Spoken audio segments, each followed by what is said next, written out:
میرے رب نے مجھے کہا ہے کہ میں لوگوں کو پیغام سناؤں، میری کون سنے گا، میں کس کو سناؤں؟ من ادعو من یستجیب۔ تو حضرت خدیجہ رضی اللہ عنہ نے عرض کیا یا رسول اللہ انت اول من تدعو وانا اول من استجیب، آپ سب سے پہلے دعوت دیں، میں سب سے پہلے قبول کرتی ہوں۔ دوسرا اپنے نبی کی زندگی پڑھو، سیرت پڑھو کہ کس طرح میرے محبوب نے زندگی گزاری، کس طرح میرے محبوب نے لیل و نہار گزارے، کیسے کیسے کٹھن گھاٹیوں سے گزرے، کتنی مشقتوں سے گزرے۔ احد کی جنگ میں جب عتبہ بن ابی وقاص نے پتھر مارا جو یہاں لگا، ناک بھی زخمی ہو گیا، دانت بھی ٹوٹ گئے، تو آپ پیچھے گرے تو ابو عامر خزرج کا اوس کا ایک فاسق تھا، جو جیسے خزرج میں عبداللہ بن ابی تھا سردار بننے والا، تو اوس میں ابو عامر تھا سردار بننے والا، تو وہ بھی منافق ہو گیا، تو اس نے کھڈے کھودے ہوئے تھے مسلمانوں کے آنے سے پہلے، تو اس کھڈے میں آپ گرے، اور یہ جگہ کھڈے کے کنارے کے ساتھ لگی تو آپ غش کھا بے ہوش ہو گئے، تو صحابہ سمجھے آپ کا انتقال ہو گیا۔ اس وقت آپ کے گرد ابو بکر تھے، عمر تھے، طلحہ تھے، زبیر تھے، علی تھے، اور عبادہ بن صامت تھے، ابو دجانہ تھے، یہ سعد بن ربیع تھے، نعمان بن حارثہ تھے، یہ آپ کے گرد کھڑے ہوئے تھے۔ تو تھوڑی دیر کے بعد آپ کو ہوش آیا تو انہوں نے کہا یا رسول اللہ اب تو ان کے لیے بد دعا کریں، تو آپ نے کہا اللہم اہد قومی فانہم لا یعلمون، یا اللہ میری قوم کو معاف کر دے، انہیں میرا پتہ نہیں ہے۔ اور صحابہ نے اپنے نبی کی محبت کے سبق ہمیں پڑھا دیے، چاروں طرف سے گھیرے میں آ گئے، اور حضرت طلحہ نے اپنا ہاتھ سیدھا کر دیا، ہر تیر اپنے ہاتھ پہ لے رہے تھے، ہر تیر اپنے ہاتھ پہ لے رہے تھے، یہاں تک کہ ہمیشہ کے لیے ان کا ہاتھ یہ شد ہو گیا اور معذور ہو گئے، اور قتادہ بن نعمان اپنا چہرہ آگے کر رہے تھے، اپنا چہرہ آگے کر رہے تھے، تو ایک تیر آ کے آنکھ میں لگا اور آنکھ نکل گئی، تو انہوں نے ایسے منہ موڑ اللہ کے نبی کی طرف اور رونے لگے یا رسول اللہ میری آنکھ چلی گئی۔ آپ نے فرمایا آنکھ چاہیے یا جنت چاہیے؟ وہ کہنے لگے جی مجھے دونوں چاہیے، آنکھ بھی چاہیے جنت بھی چاہیے، میری نئی نئی شادی ہوئی ہے، میری بیگم کو برا لگے۔ تو آپ نے اس کی وہ قیمہ جو بنا ہوا تھا وہ لیا اور یہاں رکھ کے اوپر ہاتھ پھیرا، اللہم اجعلھا احسن عینیہ، یا اللہ اس کی یہ آنکھ دوسری سے خوبصورت کر دے۔ تو وہ جب آنکھیں کھولی تو وہ اس سے زیادہ خوبصورت بن چکی تھی۔ تو انہوں نے میرے نبی کی زندگی کو اپنا کے دکھایا۔ موسیٰ علیہ السلام کی قوم پہنچی سمندر کے کنارے، آگے دیکھا سمندر، پیچھے دیکھا فرعون، تو کہنے لگے قال اصحاب موسیٰ انا، پھر لام، پھر مفعول کا صیغہ انا لمدرکون۔ اس کو میں اپنی زبان میں کہوں موسیٰ مروا کے ہی چھوڑا نا ہمیں، موسیٰ آپ کا کیا بنے گا یہ کوئی فکر نہیں، ہارون آپ کا کیا بنے گا اپنے نبی کا کوئی فکر نہیں، موسیٰ مروا کے ہی چھوڑا نا۔ تو ان کا کلا، تم ہو تو اسی قابل کہ تمہیں جوتے پڑیں، لیکن ان معی ربی سیہدین، اللہ مجھے میرے ساتھ ہے، راستہ دے گا ہے۔ اور ہجرت کی رات میرے نبی نکلے تو ابو بکر کبھی آگے چلتے کبھی پیچھے چلتے، کبھی آگے چلتے کبھی پیچھے چلتے، آپ اپنے پنجوں کے بل چل رہے تھے کہ پاؤں کے نشان نہ پڑ جائیں اور کھوجی نہ دیکھ لے۔ تو پھر آپ نے فرمایا لگا یا ابا بکر، ابو بکر کیا ہوا ہے، کبھی آگے آ جاتے ہو کبھی پیچھے ہو جاتے ہو؟ کہا یا رسول اللہ جب مجھے خیال آتا ہے آگے کوئی چھپا ہوا دشمن وار نہ کر دے تو میں آگے ہو جاتا ہوں کہ میرے اوپر آئے آپ پہ نہ آئے، اور جب مجھے خیال آتا ہے پیچھے سے کوئی آ کے حملہ نہ کر دے تو میں بھاگ کے پیچھے ہو جاتا ہوں کہ آپ کے اوپر وار نہ آئے میرے اوپر آئے۔ اور پھر جب غار ثور پر پہنچے، جبل ثور، تو آپ چڑھ نہیں سکتے تھے، ساری انگلیوں سے خون نکل رہا تھا، جو کہ آپ ایسے چلے تھے ایسے، ابو بکر نے کندھے پہ بٹھایا اور پورا پہاڑ طے کیا، اوپر لے گئے، آپ کو باہر بٹھایا، سارے سوراخ بند کیے، اور اس کے بعد سوراخ زیادہ تھے تو پگڑی کو اتارا، اس کو پھاڑ کے سوراخ بند کیے، پھر اس کے بعد سوراخ زیادہ تھے، کرتے کو اتارا اور پھاڑ پھاڑ کے سوراخ بند کیے۔ ایک جس میں سانپ تھا وہ اپنی ایڑی کو رکھ دیا، کہا مرحباً یا رسول اللہ۔ آپ اندر آئے تو اندھیرا تھا، آپ کو پتہ نہیں چلا، جب تھوڑی سی روشنی ہوئی تو آپ نے دیکھا نہ کرتا نہ پگڑی۔ ابو بکر مالک، یہ کیا ہوا ہے؟ تیرا امامہ کدھر ہے؟ تیرا کرتا کدھر ہے؟ تو کہا یا رسول اللہ یہ سوراخ تھے، مجھے ڈر ہوا کہ ان میں کوئی چیز آپ کو تکلیف نہ پہنچائے، تو میں نے اپنے کپڑے پھاڑ کے سوراخ بند کیے ہیں۔ تو ایک دم میرے نبی رونے لگے، وہ ہاتھ اٹھا کر کہا یا اللہ میں ابو بکر سے راضی ہوں، تو بھی اس سے راضی ہو جا اور اسے جنت میں میرا ساتھی بنا تھا۔ تو ایک دم جبریل آئے، یا رسول اللہ، اللہ تعالیٰ فرما رہے ہیں ہم ابو بکر سے راضی ہو اور جنت میں آپ کا ساتھی بنا دیا۔ انہوں نے میرے نبی کی زندگی کو یوں سچ کر دکھایا۔ موسیٰ علیہ السلام کی قوم کو اللہ نے کہا جاؤ ملک شام جا کے عمالقہ سے لڑو،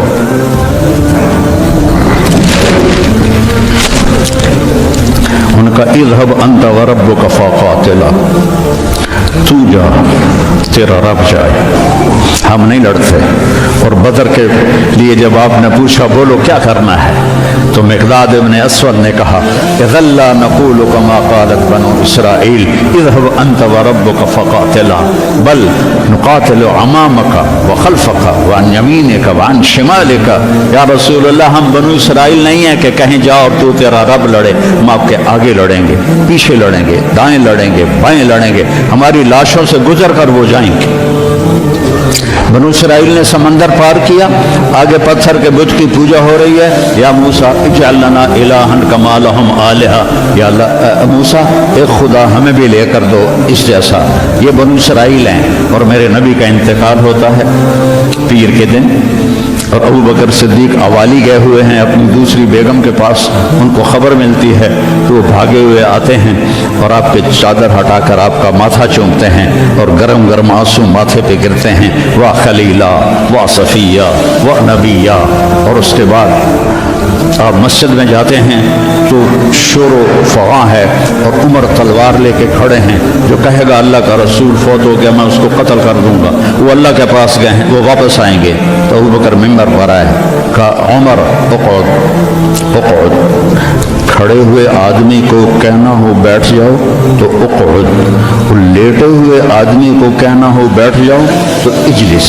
یہ حسن عربی ہے کہ ہر حیت کے لیے الگ لفظ ہے، کھڑے کے لیے اقعد، لیٹے ہوئے کے لیے اجلس۔ عمر اقعد، کہا نہیں بیٹھوں گا۔ تو پتہ چل گیا کہ جوش میں ہے، ممبر پر آئے، ایھا الناس من کان یعبد محمدا فإن محمدا قد مات، جو محمد کی پوجا کرتے تھے وہ سن لو کہ انہیں اللہ نے بلا لیا، ان کا انتقال ہو گیا۔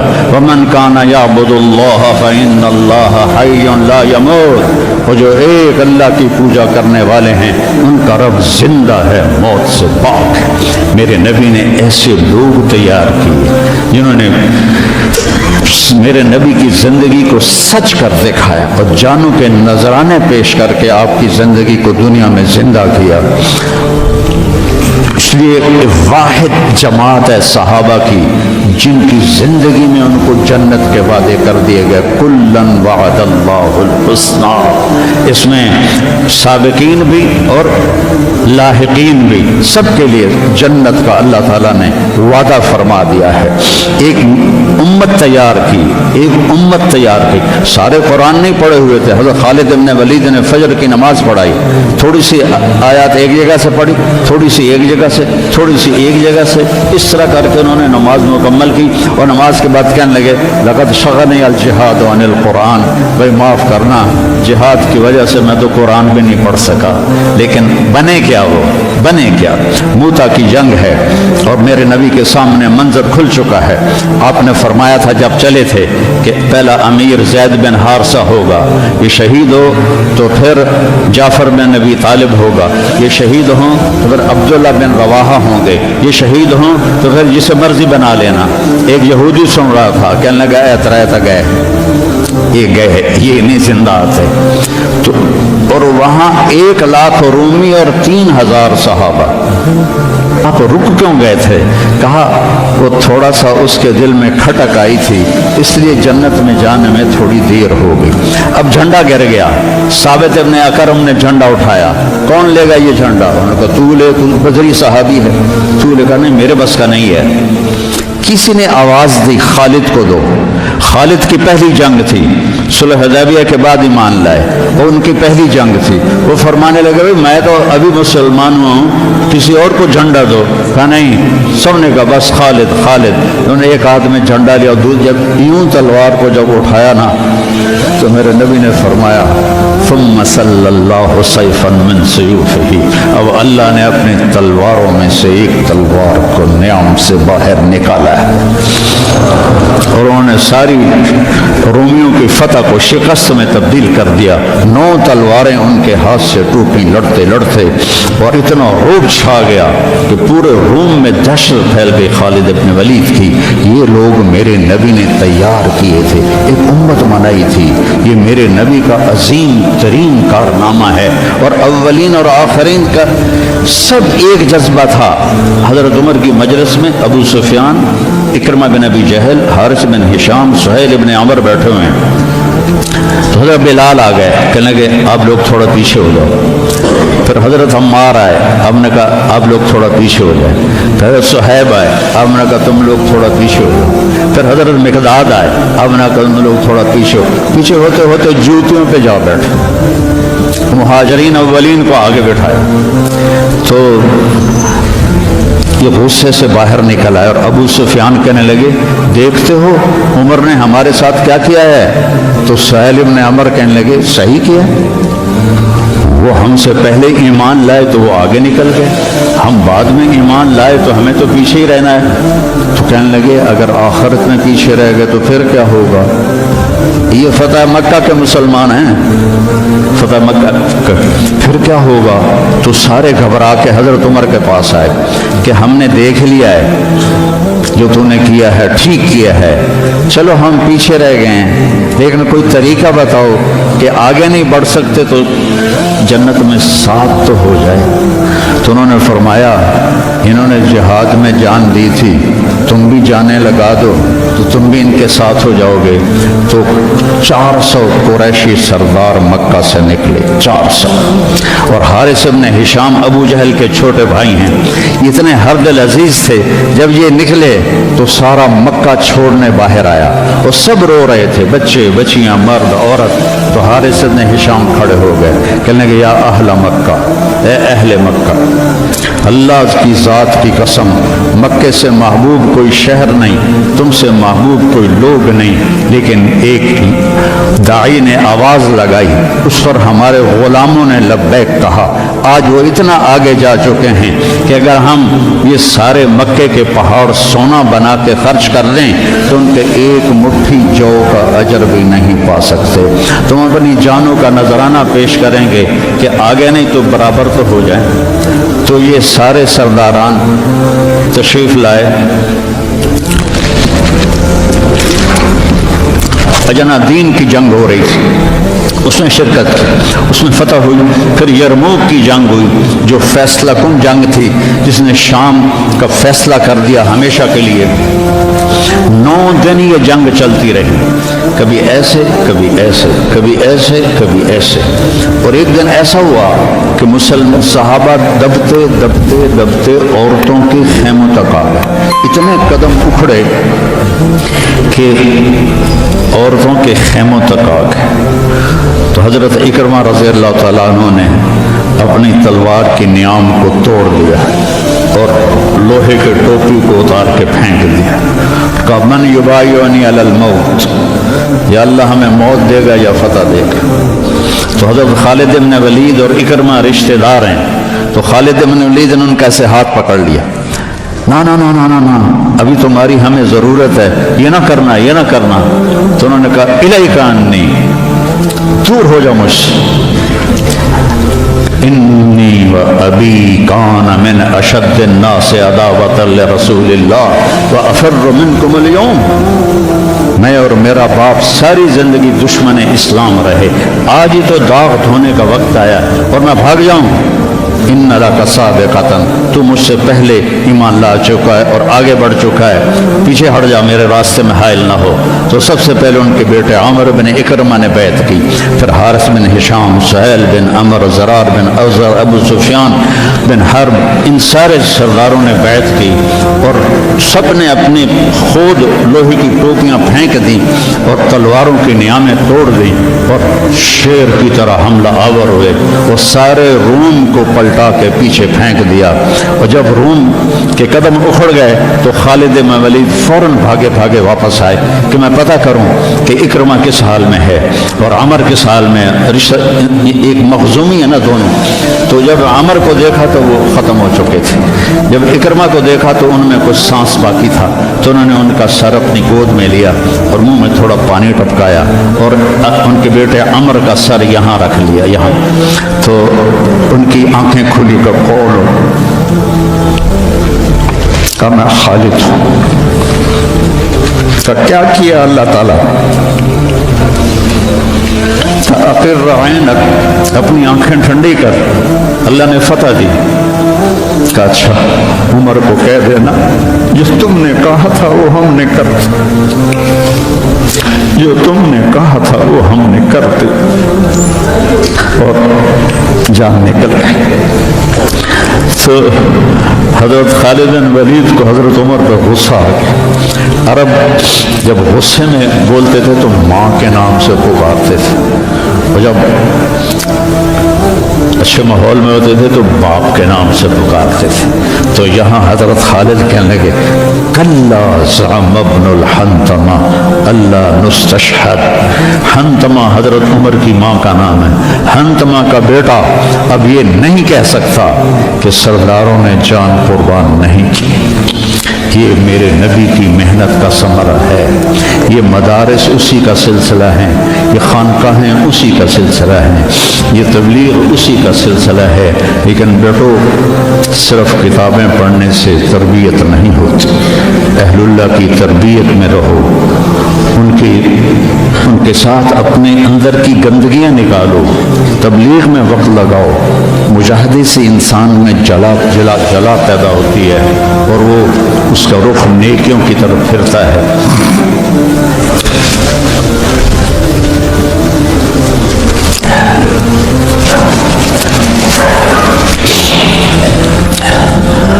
تو نیت کرتے ہو سارے؟ چند باتیں کہتا ہوں۔ اپنے اس ماحول میں غیبت کسی کی نہ کرو نہ سنو۔ غیبت اشد من الزنا، غیبت زنا سے زیادہ سخت کام ہے۔ غیبت نہ کرو کسی کی۔ کئی لڑکے بہت ہی نیچے چلے جاتے ہیں، اپنے استادوں کی غیبت کرتے ہیں، یہ محروم ہو جائیں گے، یہ کبھی بھی علم حاصل نہیں کر پائیں گے۔ تو مجھے ایک واقعہ یاد آ گیا، قاضی احسان احمد شجاع آبادی رحمۃ اللہ علیہ ختم نبوت کے امیر تھے۔ تو میرے والد صاحب سے بڑا ان کا گہرا تعلق تھا، تو ہمارے گھر آتے تھے، میں چھوٹا تھا، تو انہوں نے اپنا واقعہ سنایا کہ میں تو ناقص کا سیکھا ہوں قاضی، تو ویسے بھی میں ناقص تھا، مجھے اتنا پڑھنا لکھنا آتا نہیں تھا، اور ایک طالب علم تھا جو بہت قابل تھا اور وہ استاد پہ ایسا اشکال کرتا کہ استاد کو جواب نہیں آتا تھا، تو پھر وہ ہنس پڑتا تھا۔ تو ایک دن استاد نے دکھی ہو کر کہا جا تو بھینسیں ہی چرائے گا۔ اور ایک دفعہ میرے استاد اٹھے تو ان کا جوتا دور پڑا تھا، تو میں بھاگ کے گیا، جوتا اٹھا کے لایا اور ان کے سامنے رکھا، کہنے لگے بادشاہ تیرے جوتے سیدھے کریں گے انشاءاللہ۔ تو قاضی صاحب فرمانے لگے کہ اس لڑکے کو میں نے خود بھینسیں چراتے دیکھا، میں نے اسے خود بھینسیں چراتے دیکھا۔ اور تحریک ختم نبوت میں جب قاضی صاحب کو، چونکہ یہ تحریک کے سر امیر تھے، جب ان کو بلایا گیا تو جنرل اعظم تھا گورنر پنجاب کا، تو جو بھی بات چیت ہوئی وہ تو انہوں نے نہیں بتائی تھی. جب اٹھے تو ان کے جوتے قالین سے پرے پڑے تھے، تو جنرل اعظم بھاگ کے گیا اور آپ کے جوتے اٹھا کے لا کے آپ کے سامنے رکھے، تو قاضی صاحب رونے لگے. تو انہوں نے کہا حضرت جی اس میں رونے کی کیا بات ہے؟ کہ نہیں، ایک بات یاد آئی ہے اپنے استاد کی، آج اس کو زندہ ہوتا دیکھ رہا ہوں تو اس پہ رونا آیا ہے. اپنے استادوں کی غیبت نہ کرو، ان کی برائی نہ دیکھو، وہ آنکھیں بند کر دو جو کسی کی برائی دیکھتی. اپنے عیب دیکھو، دوسروں کی خوبیاں دیکھو. ایک آپ میں غیبت نہ ہو، کوئی آپس میں لڑا ہوا نہ ہو کہ میں نے اس سے بات نہیں کرنی. اب بچے ہیں، جوان ہیں، ہو سکتا ہے کوئی بچہ کسی بچے سے لڑا ہوا ہو اور اس کی بول چال بند ہو، تو ایسے دل کے اوپر تالے نہ لگاؤ، اپنے دل کو کھلا کرو اور معاف کر دو اور اس کے سینے سے لگ جاؤ. تب جا کر تمہارے اندر علم کا کچھ نور آئے گا. جس دل میں بغض ہوتا ہے اس میں علم نہیں آتا ہے. اور پہلی تکبیر اولا کی کوشش کرو، تکبیر اولا کے ساتھ نماز پڑھنے کی کوشش کرو، تکبیر اولا کے ساتھ نماز پڑھنے کی کوشش کرو. اب جوان ہیں، تہجد کی پابندی کرو. بڑی پرانی بات ہے، مولانا یوسف صاحب رحمہ اللہ کے تھے ایک تربیت یافتہ میاں جی نیواتی، تو ان کی جماعت آئی ہوئی تھی تو میں ان سے ملنے گیا. مجھ سے کہنے لگے مولوی صاحب اگر اپنی بات میں اثر پیدا کرنا ہے تو رات کو اٹھنا سیکھ لے. اگر اپنی بات میں اثر پیدا کرنا ہے تو رات کا اٹھنا سیکھ لے. یہ آپ سے بھی کہتا ہوں کہ رات چاہے 2 نفل پڑھ لو، لیکن رات کو اٹھ کر قم اللیل الا قلیلا نصفہ او انقص منہ او زد علیہ ورتل القرآن ترتیلا. یہ رات کا اٹھنا، ان ناشئۃ اللیل ہی اشد وطئا واقوم قیلا ان لک فی النہار سبحا طویلا واذکر اسم ربک وتبتل الیہ تبتیلا. رات کا اٹھنا یہ آپ کے اللہ سے ملا دے گا. آپ آپس میں نفرت نہ ہو، آپس میں نفرت نہ ہو، آپس میں کسی سے بول چال بد نہ ہو، کسی استاد کی بے اکرامی نہ ہو. پھر چاہے تمہارے کچے پچے سبق بھی ہوں گے نا، جب اللہ کام لینے کا ارادہ کرتا ہے پھر کچا پکا نہیں دیکھتا، پھر اسے قبول کرتا ہے. مولانا تعالی شاہ بخاری رحمہ اللہ نے دورہ نہیں پڑھا تھا، صرف مشکات تک پڑھا تھا. تو وہ جب کبھی علماء میں بیان ہوتا، اس جیسا تو کوئی خطیب ہندوستان میں تو کم از کم آج تک نہیں ہے. وہ کہتے علماء کرام مجھے تو مشکات ہضم نہیں ہو رہی اور میں گلی گلی پھر رہا ہوں، تم سارے دورے پڑھ کے آرام سے بیٹھے ہوئے ہو. یہ ان کا ایک جملہ مجھے سنایا ہمارے استاد مولانا ظفر صاحب رحمہ اللہ، فوت ہو گئے. پھینگی میں ان کا مدرسہ تھا، جامعہ خالد بن ولید.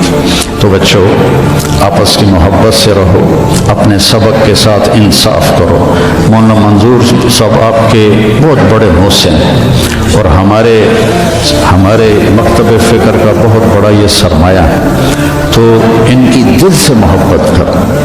یہ چیزیں محبت سے منتقل ہوتی، محبت سے چیزیں منتقل. یہ ٹیلی فون نہیں، 2 ایسے کرتے ہیں یا ان ایسے لگاتے ہیں تو سارا ڈیٹا دوسرے فون میں چلا جاتا ہے کہ نہیں ہے؟ سارا ڈیٹا چلا جاتا ہے. یہ وہ فون ہے، ان کے ساتھ جڑو گے تو ان کا ڈیٹا تمہارے اندر چلا جائے گا، کسی کی دعا لگ جائے گی. ایک دفعہ واقعہ سنا کہ میں بس کرتا ہوں. میں مدرسے کا امیر تھا رائمنڈ میں، تو مجھے سارے دن کی کارگزاری سنانی ہوتی تھی مولانا احسان صاحب کو جو آج کل بہت علیل ہیں. تو میں برآمدے میں کھڑا تھا، سردیوں کے دن تھے. تو مولانا عبد الرحمن صاحب رحمۃ اللہ علیہ میرے استاد تھے، سب سے شفیق. وہ